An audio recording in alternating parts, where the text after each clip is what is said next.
नमस्कार आदरणीय दर्शकवृन्द, AP news यात्राको यो अर्को एउटा विशेष संवादमा यहाँहरूलाई धेरै स्वागत छ। म रोहित भण्डारी।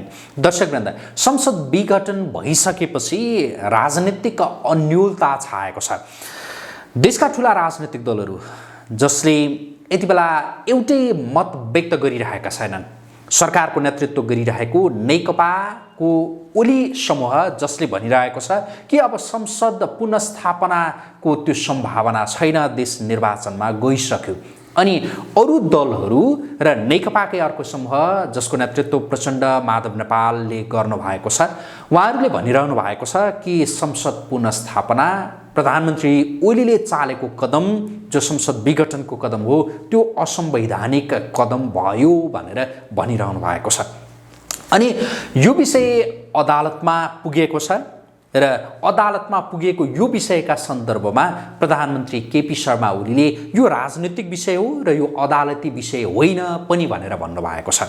हामी आजको यो कार्यक्रममा संसद विघटन पछिको अवस्थाका सन्दर्भमा केन्द्रित रहेर कुराकानी गर्दैछौँ। र जति बेला संसद विघटन भइसकेको थिएन, अब के होला, नेकपा, देशको राजनीति कसरी अगाडि बढ्ला भनेर सबैमा त्यो कौतूहलता थियो। त्यति बेला वरिष्ठ अधिवक्ता विष्णु भट्टराईले यही कार्यक्रममा भन्नुभएको थियो कि प्रधानमन्त्री केपी शर्मा ओलीले अब किन संसद विघटन नगर्ने भनेर उहाँले नै दिएको सल्लाह भने झैँ गरी संसद विघटन भयो। र यति बेला वरिष्ठ अधिवक्ता विष्णु भट्टराई प्रधानमन्त्री केपी शर्मा ओलीका पक्षमा, अझ यसलाई यसरी भनौँ कि संसद विघटन ठिक थियो भनेर प्रधानमन्त्री केपी शर्मा ओलीका तर्फबाट, सरकारका तर्फबाट भनौँ, उहाँ अदालतमा बहस गरिरहनु भएको छ। एकजना राष्ट्र संस्था पक्षधर व्यक्ति हो, उहाँको जो पृष्ठभूमिका सन्दर्भमा भन्दा, तर अहिले जो गणतन्त्र नेपालका प्रधानमन्त्री केपी शर्मा ओलीका पक्षमा अदालतमा खुलेर यो बहस उहाँले किन गरिरहनु भएको छ, यो सन्दर्भ पनि आजको कार्यक्रममा हामी उल्लेख गर्दैछौँ र उहाँसँग हामी थप जिज्ञासा राख्दैछौँ। म हाम्रा आजका अतिथि वरिष्ठ अधिवक्ता विष्णु भट्टराईलाई स्वागत गर्छु। स्वागत छ यहाँलाई। हजुर नमस्ते, धन्यवाद। आराम हुनुहुन्छ? ठिकै छ, चल्दैछ। यहाँले यही कार्यक्रममा भन्नुभएको थियो जति बेला संसद विघटन भएको थिएन, प्रधानमन्त्री केपी शर्मा ओलीले संसद विघटन गर्नुभयो भने त्यो के हुन्छ भनेर मैले सोधेको थिएँ, राम्रै हुन्छ भनेर भन्नुभएको थियो। यहाँले दिएको सल्लाह नै जस्तो गरी संसद विघटन भयो, खुसी हुनु होला? यसमा धन्यवाद। यसमा खुसी र बेखुसीको प्रश्न छैन। राजनीतिक रूपले म संवैधानिक राज संस्था हिन्दू राष्ट्र अखण्ड नेपालको पक्षधर एउटा वरिष्ठ अधिवक्ता नेपाली नागरिक हुँ। तर संसदीय प्रजातन्त्रमा वास्तवमा यो अहिलेको तत्कालीन 2/3 प्रतिनिधि सभाले त संसदीय व्यवस्थाकै धज्जी उडाइराखेको थियो। म तपाईलाई यो कुरा किन यो शब्दावली प्रयोग गर्दैछु भने सरकारले गुठी विधेयक ल्यायो, पास गर्न सकेन। सरकारले नागरिकता विधेयक लिएर आयो। 1 अर्ब 30 करोडको जनसङ्ख्या भएको भारतबाट नेपालमा बिहा गरेर आउने बित्तिकै राजनीतिक अधिकार सहितको नागरिकता दिने कुराले गर्दाखेरि राष्ट्रियतामाथिको ठुलो प्रश्न उठ्यो। त्यति मात्रै होइन, यो सरकारको संवैधानिक परिषद अन्तर्गत प्रधानमन्त्री, प्रधान न्यायाधीश, प्रतिनिधि सभाको सभामुख, विपक्षी दलको नेता भएर संवैधानिक परिषद बस्छ र त्यसले संवैधानिक पदहरूमा नियुक्ति गर्नुपर्छ। मेरो पार्टी, म प्रधानमन्त्री छु, मेरै पार्टीको मानिस सभामुख हुनुहुन्छ, मैले बोलाएको संवैधानिक परिषदको बैठकमा आउनुहुन्न र प्रमुख प्रतिपक्षी दलको नेताहरू पनि आउनुहुन्न र संवैधानिक परिषदले व्यापक संवैधानिक पदहरूमा भएको रिक्ततालाई पुरा गर्न सक्दैन। अनि त्यति मात्रै नभएर अब मैले चाहिँ यो संवैधानिक परिषद सम्बन्धी काम कारबाही सञ्चालन गर्ने ऐनलाई संशोधन गर्ने अध्यादेश लिएर आउँछु, त्यो अध्यादेश पारित हुँदैन भनेपछि यो प्रतिनिधि सभाले यो संविधानको कार्यान्वयन गर्न सकेन। यो प्रतिनिधि सभाले नेपाली जनताको हित र उन्नतिलाई सम्बोधन गर्न सकेन। अझ पछिल्लो पटक त मलाई लाग्छ दसैँ पेस्की लिएर राजनीतिक तहमा बसेका 8,000 यो देशका जनताको सेवा गर्छु भन्ने मान्छेले कोरोना महामारीले तपाईँ घरबाट बाहिर निस्किन पाउनु भएको छैन, 2 रुपियाँ काम कमाइ छैन, अनि तपाईँ चाहिँ कोरोना महामारीमा पनि कर तिर्नुहुन्छ। तपाईँले तिरेको कर उनीहरू चाहिँ दसैँ पेस्की खान्छन्, अनि त्यहाँबाट तपाईँलाई दसैँमा यो राष्ट्र, यो सरकारले, यो व्यवस्थाले, यो प्रणालीले के दियो तपाईँलाई? किन चाहियो यो? र अर्को कुरा धेरैचोटि भनेको छु मैले, सी जिनपिङ विचारधाराद्वारा हामी अनुप्राणित छौँ भन्ने। ए बाबा, तिमी संसदीय प्रजातन्त्रको संविधान लागू गर्ने अनि चीनको साम्यवादी विचारधाराद्वारा अनुप्राणित छौँ भन्ने अर्थ छ यो संसदको? त्यति मात्रै होइन, तपाईँ र म एउटा पार्टीको 2 जना अध्यक्ष छौँ। लिखित रूपमा म तपाईँलाई भ्रष्टाचारी भन्छु, लिखित रूपमा तपाईँ मलाई अपराधी र क्यान्टोनमेन्टको भ्रष्टाचारी भन्नु। बाबा, अपराधी र भ्रष्टाचारीहरूले चलाएको यो संसद नेपाली जनताको किन चाहियो यो? त्यस कारणले गर्दाखेरि र फेरि संसदीय व्यवस्थामा संसदले काम गर्न सकेन भनेदेखि, अब अहिले हेर्नुहोस्, हालाकि अब अहिले संवैधानिक व्यवस्थै दिए, अस्ति संवैधानिक परिषद सञ्चालन सम्बन्धी ऐन संशोधन गरेर अहिले संवैधानिक पदहरूमा नियुक्ति गरियो।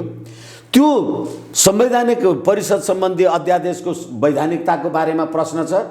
प्रधान न्यायाधीश आफै बसेर त्यो संवैधानिक परिषद सञ्चालन सम्बन्धी ऐनको अध्यादेशका लागि अथवा संवैधानिक परिषदको पदहरूमा नियुक्ति गर्नको लागि प्रधान न्यायाधीश आफै हुनुहुन्छ। अब त्यो नियुक्ति असंवैधानिक हो भने यो प्रधान न्यायाधीशले हेर्नुहुन्छ कि हेर्नुहुन्न? यस्तो खालको मैले धेरैचोटि भनेको छु, फेरि पनि क्षमा चाहौँ, यो गाई जात्रा भन्नलाई पनि लाज हुने गाई जात्रा हो।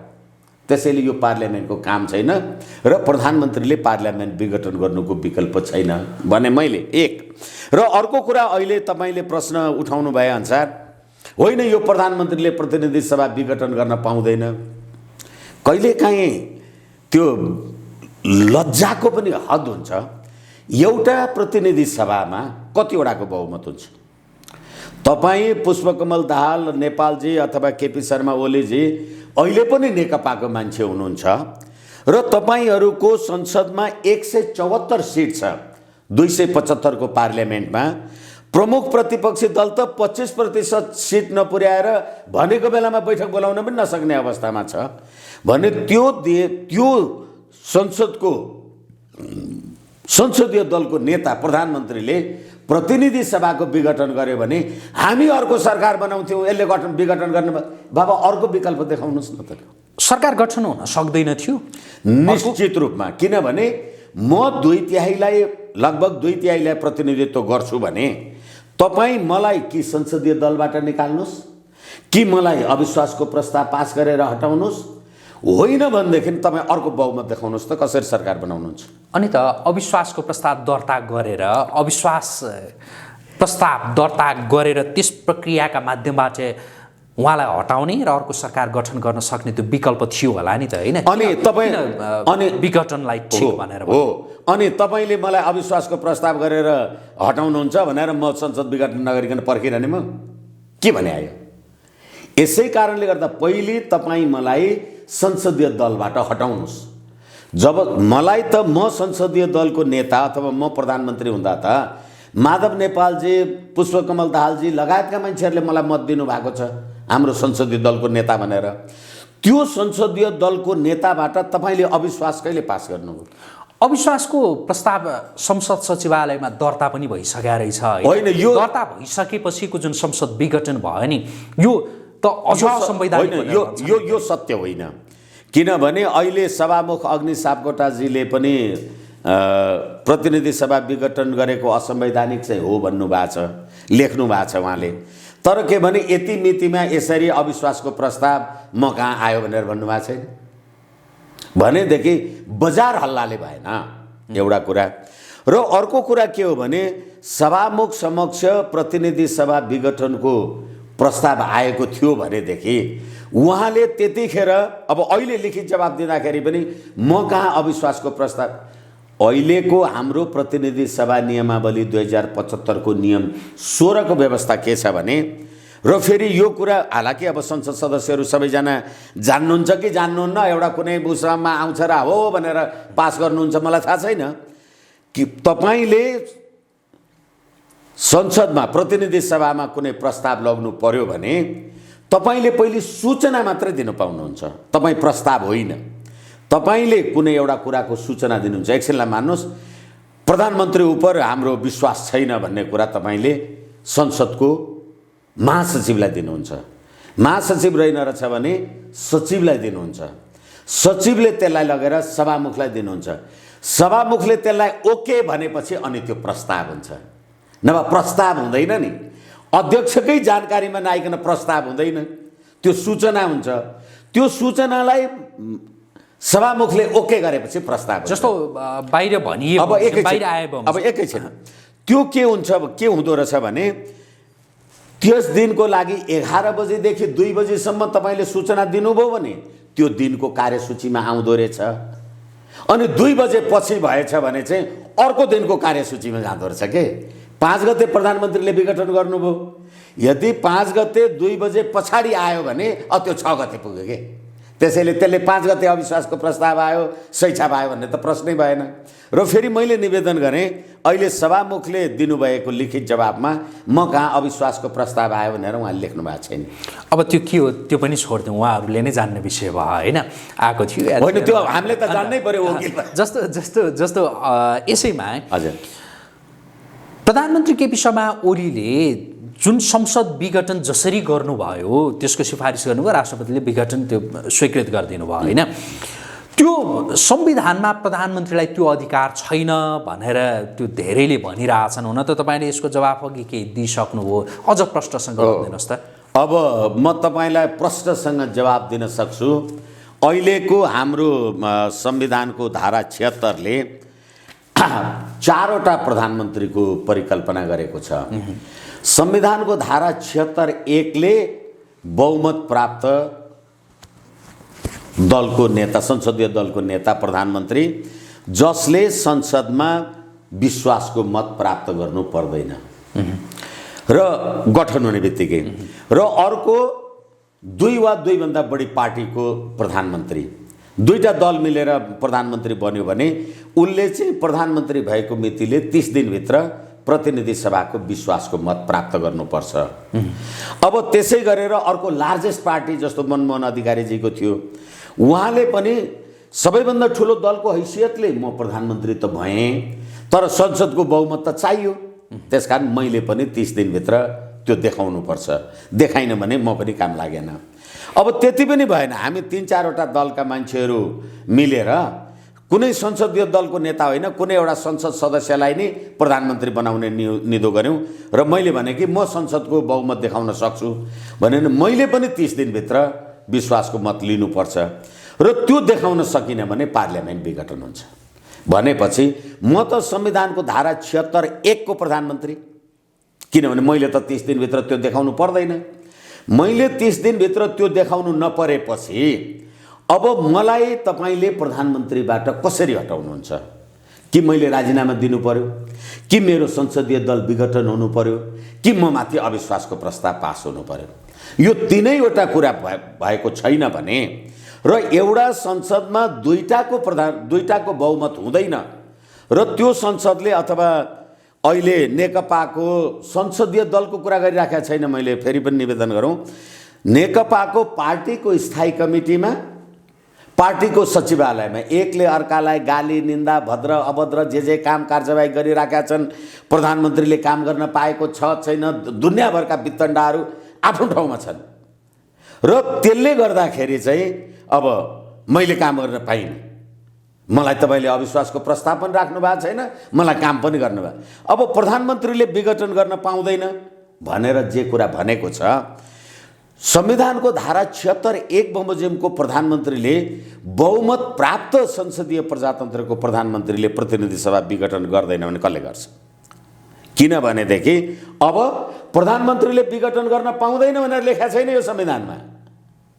हेर्नुहोस् है, यस कारणले गर्दाखेरि तपाईँ प्रधानमन्त्रीले विघटन गर्न कहाँ पाउँछ देखा मलाई भन्नुहुन्छ। म तपाईँलाई भन्छु मैले विघटन गर्न पाउँदिनँ भन्ने कहाँ छ, किनभने म त बहुमतको प्रधानमन्त्री नि। यसै कारणले गर्दा संविधानको धारा 58मा हालाकि त्यसरी एक्सप्रेसली लेखेको छैन, तर नेपालको धारा 58मा विशिष्ट अधिकार कार्यकारिणीसँग हुन्छ। त्यसै गरेर धारा 75मा नेपालको कार्यकारिणी अधिकार यो संविधान र प्रचलित कानुन बमोजिम प्रधानमन्त्री मन्त्री परिषदमा निहित रहन्छ। यो प्रधानमन्त्रीले मैले काम गर्न पाइनँ भनेर प्रतिनिधि सभा डिजल्भ गर्यो भने देखाउन त अर्को मान्छे म प्रधानमन्त्री हुन सक्छु भनेर कोही को छ? अहिले पनि प्रचण्ड नेपाल र दाहाल समूह र केपी ओली समूह मात्रै भनेको छ, पार्टी दुईटा भएको छैन। अहिले पनि संसदीय दलको नेता त केपी ओली नै छन् नि। फेरि अझै अर्को कुरा म तपाईँलाई निवेदन गरौँ, विघटन गर्न पाउँदैन भनेर तपाईँ सुप्रिम कोर्ट जानुभयो। सुप्रिम कोर्टमा मुद्दा छ, त्यो आफ्नो ठाउँमा जे होला, तर प्रधानमन्त्रीले प्रतिनिधि सभा विघटन गर्न पाउँदैन भनेर सुप्रिम कोर्टमा रिट हाल्नुहुन्छ तपाईँ, र हामी मुद्दामा काम गरिराखेका छौँ। सडकमा जुलुस लगाउनुहुन्छ र त्यो मान्य सदस्यको लोगो लगाएर म त संसद सदस्य हुँ, हामी यहाँ छौँ भनेर सडकमा बस्नुहुन्छ भने तपाईँ संसद सदस्य हो भने सुप्रिम कोर्टमा किन रिट हाल्नुभयो? रिट हालेको कुरा ठिक हो भने तपाईँले संसद सदस्यको लोगो लगाउने तपाईँलाई के अधिकार छ? कति इमोरल होला भन्नुहोस् न यो। यस कारणले गर्दाखेरि एउटा प्रतिनिधि सभाले दुईटा सरकार दिन सक्दैन भने राजनीतिक निकास यही नै हो। प्रतिनिधि सभा विघटन यो संवैधानिक नै हो? नै होइन, प्रष्ट संवैधानिक सिद्धान्त, आदर्श, मूल्य, मान्यता, मर्यादा र यो संविधानको धारा 76(1) बमोजिम को म प्रधानमन्त्री हुँ भन्ने कुरा तपाईँले मान्नु भएपछि अब वैकल्पिक सरकार बन्न सक्छ, त्यसकारण विघटन गर्न पाउँदैनछन्। एक भने अर्को कुरा पीडा लाग्छ कहिलेकाहीँ, नेपाली काङ्ग्रेस जो लगायत शेरबहादुर देउवाले त 74 साल मङ्सिरमा भएको निर्वाचनमा त कम्युनिस्टहरूले चुनाव जित्यो भने त रुन पनि पाइँदैन, हाँस्न पनि पाइँदैन भन्नुहुन्थ्यो नि। अब अहिले कम्युनिस्टहरूले 2/3 ल्याएकोमा त तपाईँलाई चुनावमा जान त बाटो खोलिदियो नि, तपाईँलाई हाँस्ने बाटो बनाइदियो नि। तर तपाईँ संसद विघटन अवैधानिक हो भन्नुहुन्छ। एकछिनलाई मान्नुहोस्, किन अरे भने हर्स ट्रेडिङ हुन्छ, पैसा कहाँबाट ल्याउने, कोनिकै ल्याउने।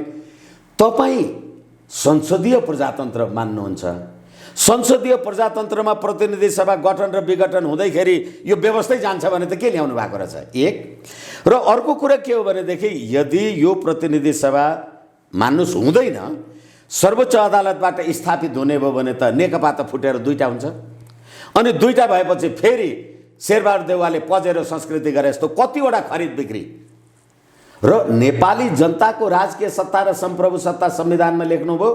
मैले काम गर्न पाइनँ, म जनतामा जान्छु भन्यो भने म निरङ्कुश होइन, तैँले मलाई त डाका र गुन्डा, ज्यान मारा र बाँदर मुडेका अपराधी भयो भनेर हामी झगडा गरिरह्यो भने चाहिँ लोकतन्त्र? यस्तो पार्लियामेन्टको के काम छ? फेरि पनि मैले भने जसले संवैधानिक परिषदमा नियुक्तिसम्म गर्न सक्दैन, मेरो पार्टीको सभामुख आउनुहुन्न, प्रमुख प्रतिपक्षी दल आफूलाई प्रजातन्त्रका हिमायती भन्ने नेपाली काङ्ग्रेस, उनीहरू आउँदैनन्। अनि त्यस कारणले गर्दा यो प्रतिनिधि सभा विघटनको अर्को विकल्पै छैन। प्रधानमन्त्री ओलीले जो बारम्बार भनिरहनु भएको छ नि, मलाई काम गर्न दिएन, काम गर्न नपाइसकेपछि मैले के गर्ने त भनेर, प्रधानमन्त्री ओलीलाई कामै गर्न नदिएका कारण सरकारका कामहरू प्रभावकारी हुन नसकेका हुन्, सरकारले काम गर्न नसकेको हो? निश्चित रूपमा। अब एकछिनलाई मान्नुहोस्, बाबुराम भट्टराईजीले भ्रष्टाचारको जे अभियोग लगाउनु भयो अनि त्यसमा नारायण काजी श्रेष्ठजीले होइन भन्नुभयो, तर पुष्पकमल दाहाल प्रचण्डजीले केपी ओली भ्रष्टाचारी हो भनेर 19 पेजको कागज पार्टीको सचिवालयमा दर्ता गर्नुभयो, त्यसमा नारायण काजी श्रेष्ठजीले होइन भन्नु भएन। विचार गरौँ है। अनि त्यही पार्टीको तपाईँ अध्यक्ष, तपाईँ र हामी दुईटै अध्यक्ष, एउटाले अर्कालाई अपराधी र के भन्छौँ हामीले भनिसक्यौँ, अब त्यो नदोहोऱ्याउँ। र अझै अर्को कुरा के हो भने होइन अब सरकारको काम यसरी गर्ने, पार्टीको काम यसरी गर्ने भनेर भनेपछि अब विष्णु पौडेललाई अर्थमन्त्री बनाउनु भयो प्रधानमन्त्रीजीले, मलाई नसोधेर किन बनाइछ भन्नुको अर्थ यो के चिनिया कम्युनिस्ट पार्टी जस्तो पार्टीले चलाउने संसदीय व्यवस्था होइन नि भने प्रधानमन्त्रीले गर्नु चाहिँ के पर्थ्यो त? म प्रधानमन्त्री कार्यकारी प्रमुख छु, अध्यादेश ल्यायो, त्यो हुँदैन।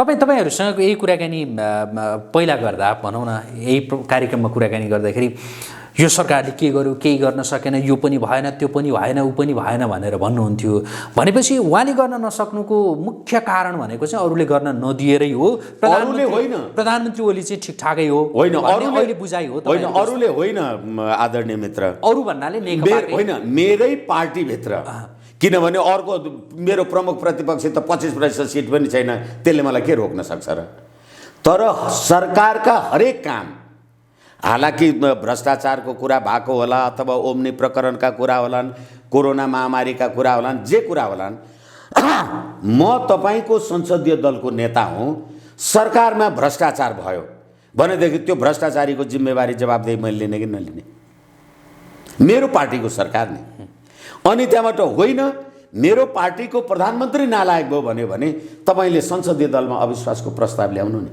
संविधानको धारा 100 को उपधारा 1 ले के व्यवस्था गरेको छ भने प्रधानमन्त्रीले आवश्यक ठानेमा भाषा नै यही हो म भन्दैछु आवश्यक ठानेमा प्रतिनिधि सभाबाट विश्वासको मत लिन सक्छ प्रस्ताव राख्न सक्छ र दुईमा अब फेरि आफूले प्रधानमन्त्रीले नेतृत्व गरेको संसदीय दल विभाजित भएमा र दलको संरचनामा फेरबदल भएमा अनि प्रधानमन्त्रीमाथि अविश्वासको प्रस्ताव राख्नुपर्छ खोइ त तपाईँले दुई गर्नुभएको तपाईँ र म त माने थिइनौँ तपाईँ पुष्पकमल दाहालजी होइन मै हुनुपर्छ प्रधानमन्त्री भन्ने म छोड्दिनँ भन्ने संविधानको धारा 100 को उपधारा 2 बमोजिम काम गर्नु पार्टीमा होइन नि यो सी चिनफिङको पार्टी होइन के संसदीय बहुदलीय संसदीय प्रजातन्त्रको पार्टी हो संसदीय दलमा गर्नु पर्यो नि तपाईँले संसदमा गर्नु पर्यो संसदमा अहिलेसम्म म केपी शर्मा ओलीलाई 174 जना संसद सदस्यको विश्वास छैन भन्ने कुरा कहाँ छ जबसम्म अविश्वास देखिँदैन विश्वास छैन भन्ने देखिँदैन भने त मलाई त विश्वास छैन मेरो यहाँसँगको जिज्ञासा चाहिँ प्रधानमन्त्री ओली नेतृत्वको सरकारले राम्रोसँग काम गर्न नसक्नुको मुख्य कारण भनेको प्रचण्ड र माधव नेपालहरू नै हुन् भनेर उहाँकै पार्टी प्रचण्ड र माधव नेपाल मात्रै होइन उहाँकै पार्टी सबै तपाईँलाई यति बेला आइसकेपछि चाहिँ प्रधानमन्त्री केपी शर्मा ओलीको कार्यक्षमतामाथि चाहिँ शङ्का रहेन होइन प्रधानमन्त्री केपी शर्मा ओलीको कार्यक्षमतामाथि मैले प्रश्न गरिराखेको छैन मैले संसदीय प्रजातन्त्रको सैद्धान्तिक कुरा वेस्टमिनिस्ट्रियल सिस्टम बहुमतले शासन गर्ने लोकतान्त्रिक शासन पद्धति र त्यो संसदीय पद्धतिको प्रणाली अन्तर्गत 2/3 को प्रधानमन्त्रीले प्रतिनिधि सभा विघटन गर्छ म केपी ओलीले काम गरे ठिक छ यो मेरो प्रश्न यो होइन प्रतिनिधि सभा विघटन गरेको कुरा ठिक छ मेरो प्रश्न अब त्यही रह्यो कि प्रधानमन्त्री केपी शर्मा ओलीको कार्यक्षमतामाथि चाहिँ तपाईँलाई शङ्का थियो होइन प्रधानमन्त्री होइन यो अलिकति त्यो संवैधानिक होइन मैले यो राजनीतिक होइन त्यसैले मैले भने किनभनेदेखि पार्लियामेन्टले गुठी विधेयक लगायत नागरिकता लगायतका संवैधानिक पदहरूमा नियुक्ति गर्न नसकेका लगायतका कुराहरूमा र ट्रान्सपरेन्सी इन्टरनेसनलले भ्रष्ट मुलुक हो भनेको उसमा केपीले काम गर्न सकेको भन्ने त प्रश्नै छैन तर के हो भनेदेखि उसले प्रतिनिधि सभा विघटन गरेर मलाई मेरो पार्टीले काम गर्न दिएन म फ्रेस म्यान्डेटमा जान्छु भन्यो भने त्यो चाहिँ अराजनीतिक पनि होइन असंवैधानिक पनि होइन असंसदीय पनि होइन संसदीय मूल्य मान्यताका पृष्ठभूमिको यो बेलायती परम्परादेखिको निरन्तरता हो र यो प्रतिनिधि सभा मैले अघि पनि भने यत्रो कोरोना महामारीमा जनता खान पाइरहेका छैनन् तपाईँ 8000 यो देशका जनताले भोट हालेका मान्छे दसैँ पेशकी खानुहुन्छ र जनता भोकै मर्छन् भनेपछि सरकारले काम गर्न सकेछ भन्ने प्रश्न होइन प्रश्न के हो भने संसदीय प्रजातन्त्रको मूल्य र मान्यता बमोजिम नेकपाको सरकारले काम गर्न सकेन यसको डिजल्भ अनिवार्य थियो प्रधानमन्त्री ओलीले यो अहिले विघटन गरिसकेपछि यो अदालती विषय नै होइन यो त राजनीतिक विषय हो भनेर भन्नुभएको छ यो अदालतमा प्रवेश गर्नुपर्ने कुरै होइन भनेर भन्नुभएको छ त्यही हो हुन चाहिँ होइन हामी यसरी हेर्नुपर्छ यसलाई चाहिँ the constitution itself is a political document तपाईँ संसद सदस्य हुनुहुन्छ चुनाव जितेर आउनुभयो पार्लियामेन्टमा गएर के गर्नुहुन्छ कानुन बनाउनुहुन्छ अनि तपाईले कानुन बनाएको राजनीति गरे हो कि कानुन बनायो त्यो ऐन बनाएको भने हामीले 17,000 नेपाली जनता मार्यौँ तार्यौँ कोनी के भनेर सङ्घीय लोकतान्त्रिक गणतन्त्र ल्याउनु भएको, त्यसको जम्मै प्रमाण त के हो? यही संविधान न हो। त्यसकारणले संविधानलाई तपाईँले राजनीतिबाट अलग गर्न सक्नुहुन्न। तर प्रश्न तपाईँले भने जस्तो सुखी नेपाली र समृद्ध नेपाल भन्दा बाहेक मेरो अर्को कुनै आकाङ्क्षै छैन, थिएन, म त्यसैमा आबद्ध छु भनेर प्रधानमन्त्रीजीले जवाब दिनुभएको छ। त्यो संवैधानिक परीक्षणको विषय होइन। अहिले तिमीले पार्लियामेन्ट विघटन गर्न पाउँछौ कि पाउँदैनौ भन्ने मात्रै प्रश्न हो। जवाफ त तपाईँ जे लेख्नुहोस् न। यो संवैधानिक परीक्षणको विषय हो कि होइन त? यो उहाँले त यो त्यो विषय नै होइन, यो अदालती विषय नै होइन, यो अदालतमा प्रवेश गर्नुपर्ने विषय होइन, यो त राजनीतिक मेरो अधिकार विषय हो होइन। किनभने तपाईँको राजनीतिक अधिकार हो भन्नका लागि तपाईँले संविधानको धारा 76 लेख्नुभयो, संविधानको धारा 85 लेख्नुभयो। यो संविधान बमोजिम अगावै विघटन भएमा बाहेक प्रतिनिधि सभाको कार्यकाल 5 वर्षको हुन्छ भनेपछि प्रतिनिधि सभा अगावै विघटन हुने रहेछ। यो संविधान बमोजिम है भनेपछि यो संविधान बमोजिम हो कि होइन भन्ने कुरा त हेर्नु पर्यो नि।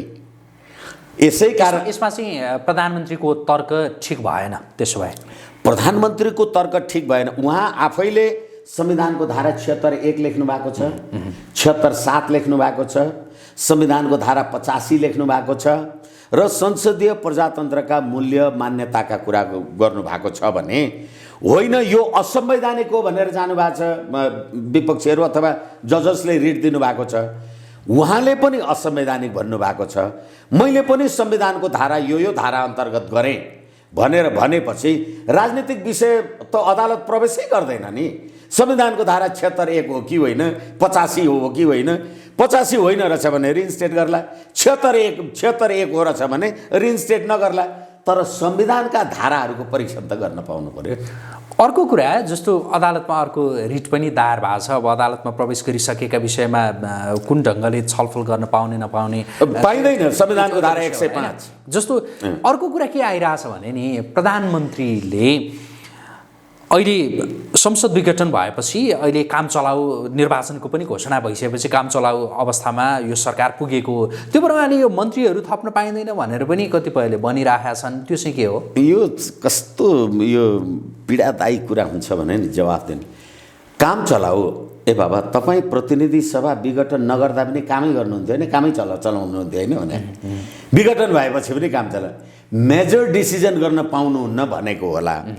तर अहिले मन्त्रीहरू राख्न पाउनुहुन्न भने त सरकार काम चलाउ भएपछि त्यो प्रधानमन्त्रीको मन्त्री परिषदका सदस्यले राजीनामा गर्न पाउने कि नपाउने? राजीनामा गर्न पाइने कि नपाइने? मैले त प्रधानमन्त्रीको अध्यक्षतामा बढीमा 25 सदस्यीय मन्त्री परिषद गठन गर्न पाउँछु म संविधानको धारा 76 को 9 ले भने, मलाई लाग्छ 75 को 9 ले भनेदेखि अब मेरो मन्त्री मैले पार्लियामेन्ट विघटन गरेँ भनेर राजीनामा दिएर गयो भने मैले मन्त्री परिषदमा अर्को मन्त्री राख्न चाहिँ पाउने कि नपाउने नि? तपाईँले राजीनामा गर्न नपाउने भए पो मैले मन्त्री राख्न नपाउने। किनभने मन्त्री परिषद हुन्छ नि, मन्त्रीहरू हुन्छन् नि। यसैले काम चलाउ म प्रधानमन्त्री भएँ भने काम चलाउ मन्त्रीहरू हुन्छ। किनभने उसले राजीनामा गर्न पाउँछ भने यसले भर्ना गर्न पाउँदैन भने यस्तो कुरा हो भने। तपाईँको विचार र तपाईँको पेसा यो फरक कुरा होला होइन? तपाईँ राज संस्थाका पक्षमा वकालत गरिरहनु भएको व्यक्ति, तपाईँ वरिष्ठ अधिवक्ता, तपाईँको पेसा यतातिर भयो होइन? जस्तो अहिले प्रधानमन्त्री ओलीले संसद विघटन गरिसकेपछि यो संसद विघटन चाहिँ ठिक हो भनेर तपाईँ उहाँका तर्फबाट भनौँ न, जो सरकारका तर्फबाट भनौँ, अहिले अदालतमा तपाईँ बहस गरिरहनु भएको छ र कतिपयले के भनिरहेछन् भनेदेखि प्रधानमन्त्री ओलीकै प्रति पनि एक खालका आशंकाका नजरले हेरिरहेछन् कि प्रधानमन्त्री ओलीलाई यो व्यवस्था नि मन पराएन, उहाँ पनि उहाँको मनमा नि भित्रभित्र कता कता त्यो राज संस्था भन्ने छ, त्यो भएर राजावादी वकिलहरूलाई राख्या हो कि भनेर पनि भनिरहेछन्। के भन्नुहुन्छ यसमा? पहिलो कुरा त यसलाई हामीले व्यावसायिक रूपबाट हेर्नुपर्छ। कहिलेकाहीँ लागु औषधको मुद्दा पनि हामी हेर्छौँ, कर्तव्य ज्यानवाला मुद्दा पनि हेर्छौँ। यो वकिल यो आफै पनि यो ज्यानमारा हो त भन्नलाई मिल्दैन। मैले त देशको संवैधानिक संसदीय प्रजातन्त्रको निरन्तरता र नेपाली जनताको लोकसम्मति लिनका लागि जान्छु भनेर सर्वहाराको अधिनायकवादमा विश्वास गर्ने मान्छेले जनताको लोकमत नै सबैभन्दा ठुलो कुरा हो भनेर भन्छ भनेदेखि मैले त सी जिनपिङ विचारधारा होइन कि यो बेलायतको त्यो संवैधानिक राज संस्थाको विचारधारा ठिक हो भन्ने प्रधानमन्त्रीजीहरूलाई त्यो धारणा अन्तर्गतको कुरालाई समर्थन गरेँ भने यसले कसलाई नोक्सान भयो र भने कसैलाई पनि नोक्सान भएन। र फेरि वकिल व्यावसायिक हिसाबले पनि हुन्छ, व्यावसायिक कुराले पनि हुन्छ। र प्रधानमन्त्रीजीले अथवा प्रधानमन्त्रीजीको तर्फबाट म कानुन व्यवसायी नियुक्ति भएँ भने मैले तपाईँसँगै कुरा गर्दा भनेको छु, रत्नाकर डाकु होइन वाल्मीकि हुन सक्छन् भनेदेखि हिजो जो मान्छे गणतन्त्रवाला थियो होला उसले होइन यो पो कुरा ठिक हो कि भन्ने उहाँको धारणा हो भने थाहा छैन। तर उहाँको राजनीतिक विश्वास र निष्ठासँग र मेरो राजनीतिक विश्वास र निष्ठासँग यो प्रश्न गाँसिएको चाहिँ छैन।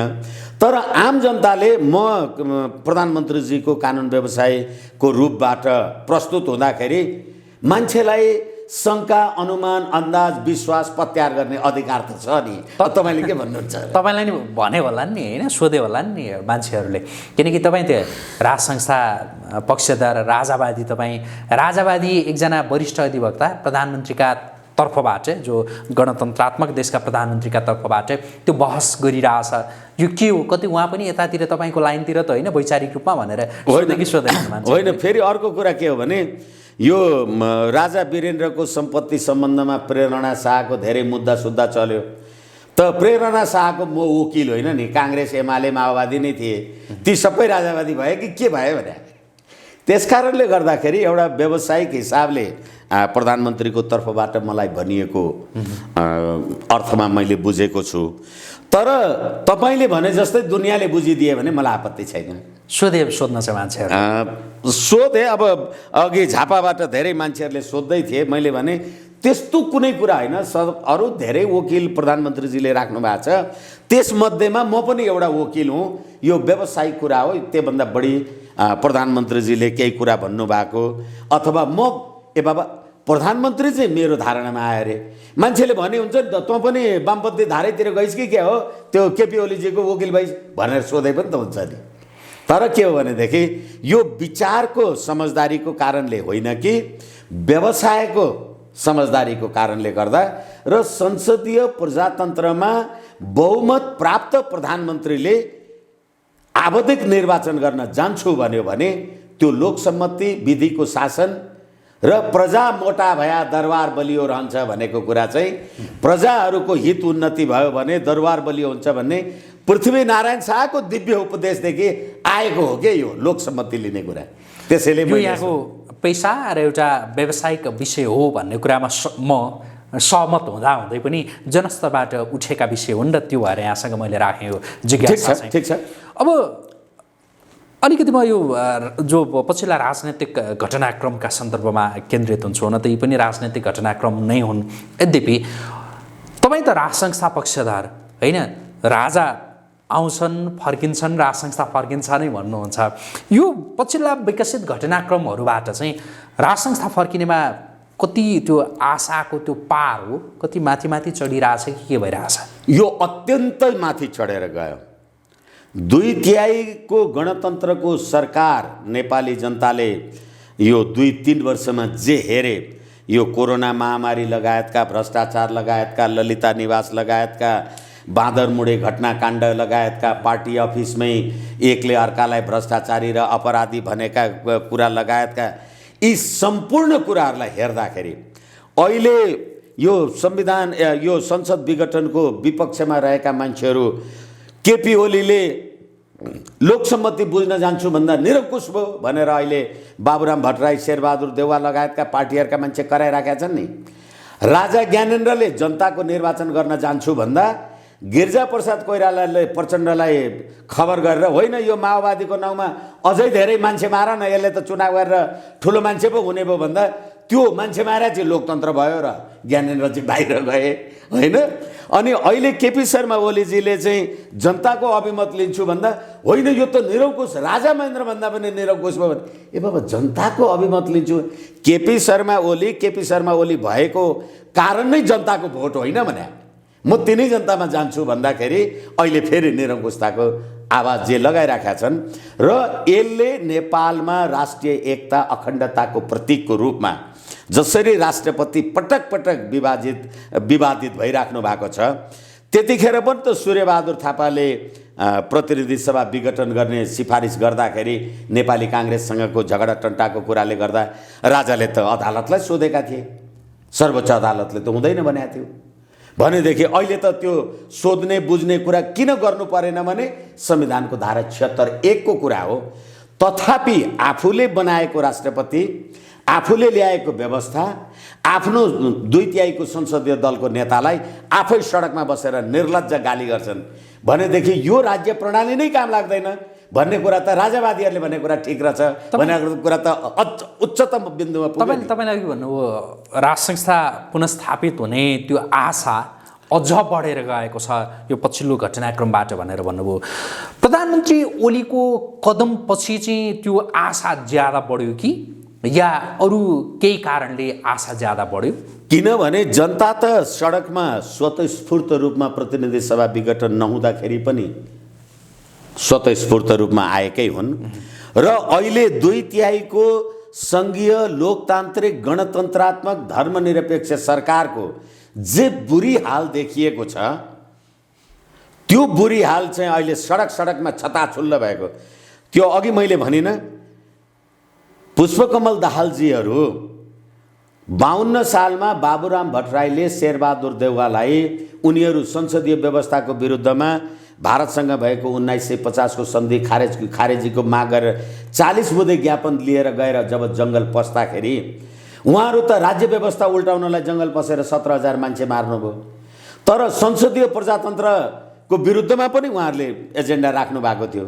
आखिर 17,000 मान्छे मारेर जङ्गलबाट फेरि आएर अहिले त सडकमा बस्नु पर्दो रहेछ नि, हामी यहाँ छौँ भनेर सडकमै बस्दाखेरि सिद्धान्त पाइँदो रहेछ नि, जङ्गल गएर मान्छे मार्नु परेको थियो। यो अपराधको त अरू ठुलो ग्राभिटी स्थापित भयो। त्यसैले संवैधानिक राज संस्थाको औचित्य अरू बढेर गयो एक। र अर्को कुरा होलेरी काण्डमा राजा वीरेन्द्रले, मलाई जहाँसम्म लाग्छ होलेरी काण्डमा राजा वीरेन्द्रले पुष्पकमल दाहालजी लगायतका मान्छेहरूलाई नेपाली सेनाले घेरामा पार्दाखेरि गिरिजाले त फायर गर्ने भनेको थियो नि त, तर राजा परम सेनाधिपति अनि राजाले होइन नेपाली मार्नु हुँदैन भनेको कारणले राजा वीरेन्द्रको एउटा बाणीले गर्दा अहिले पुष्पकमल दाहालजी हामी यहाँ छौँ भन्दै हुनुहुन्छ। होइन त्यो गिरिजाकै बाणीको कुरा भएको उहाँहरू कहाँ पुगिसकेका हुनुहुन्थ्यो। त्यसकारणले राज संस्था फेरि पनि वाञ्छनीयता भन्ने प्रुफ भयो के। मैले अघि सोधिरहेको थिएँ प्रधानमन्त्री ओलीका कदमहरूले चाहिँ राज संस्था पुनस्थापित हुने त्यो सम्भावना बढ्दै गएको हो भन्ने होइन।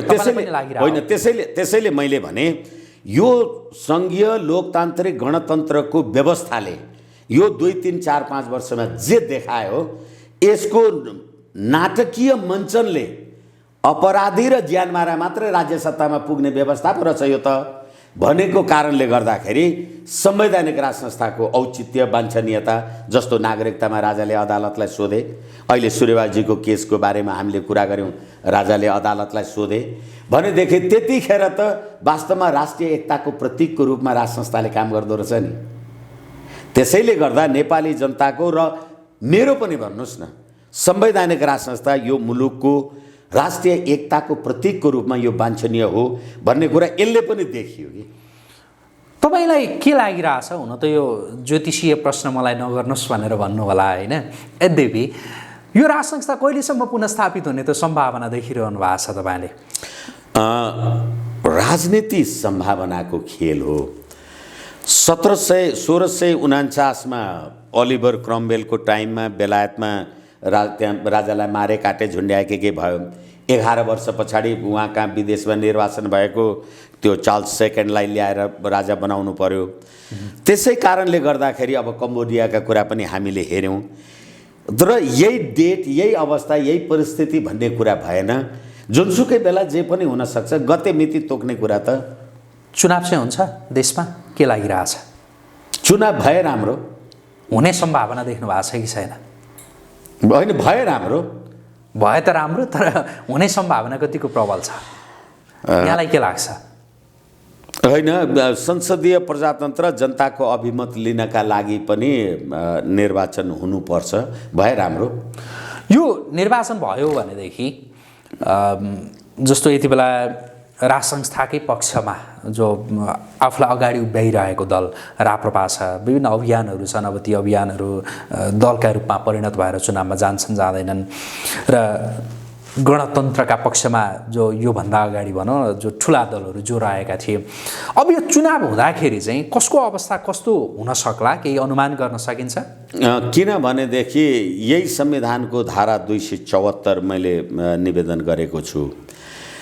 संविधान 274 संविधान संशोधनको बारेमा व्यवस्था गर्दै यो संविधानले के लेखेको छ भने नेपाली जनताको एकता, अखण्डता, राष्ट्रिय अखण्डता, सद्भाव, शान्ति, सुसमृद्धि भन्दा बाहेक अरू सम्पूर्ण कुरामा यो संविधानको संशोधन हुन सक्छ भनेपछि र संविधानको धारा 5 मा त्यस्तै शब्दावलीहरू लेख्दै नेपालको अखण्डता, स्वाधीनता आदि इत्यादि यी विषयहरू राष्ट्रिय हित हुन् भनेको छ। अनि मैले यी दुईटा धारा किन कोट गरेँ भने तपाईले म गणतन्त्रवादी हुँ मलाई भोट दे भनेर जनतामा जानुभयो भने मैले म राजावादी हुँ मलाई भोट दे भन्न पाउने भएँ र जनताले मलाई भोट दिन अथवा यही गतिविधिले गर्दा म त विश्वास छु मलाई भोट दिन्छ भनेर। र अर्को कुरा के मैले धारा 5 को कुरा किन निवेदन गरेँ भने राष्ट्रिय हित, एकता, अखण्डता चाहिँ नेपाली जनताको यो राष्ट्रिय हितको कुरा हो भन्यो भने त अहिले नेपाली जनतालाई जात, धर्म, वर्ग, वर्ण, सम्प्रदाय, भूगोल, इतिहास अनेक कुरामा टुक्रा टुक्रा विभाजन गरेको छ भने गणतन्त्र, संघीयता र धर्मनिरपेक्ष चाहिँ राष्ट्रिय हित होइन रहेछ नि। यसै कारणले गर्दाखेरि हामी राष्ट्रिय प्रजातन्त्र पार्टीसँग सम्बद्ध भएकै मान्छेहरू पनि नेपाली जनतामा त्यही भन्न हामी जाने हौँ। नेपाली जनताले आफ्नो विवेकको प्रयोग गर्छ। अहिले सनातन संस्कृति समाज नामक नेपाल, अब अघि तपाईँले भने जस्तो धेरै अरू संस्थाहरू छन्, होला उनीहरू पनि सङ्गठित भएर एउटा राजनीतिक दलको रूपमा आउन सक्ने पनि हुन सक्छन्। तर के हो भनेदेखि यो सङ्घीय लोकतान्त्रिक गणतन्त्रले यो सङ्घीयता लगायतका विषयले न कोरोना महामारीमा जनतालाई केही साथ दियो। अहिले हेर्नुहोस् त केन्द्रमा पार्लियामेन्ट डिजल्भ भएपछि, प्रतिनिधि सभा विघटन भएपछि हरेक 7-7वटा प्रदेशमा हरेक राजा महाराजाहरू यो डिजल्भ गर्ने र तल र माथि गर्ने अनि घुस र भ्रष्टाचारका कुराहरू। यसै कारणले गर्दाखेरि मलाई लाग्छ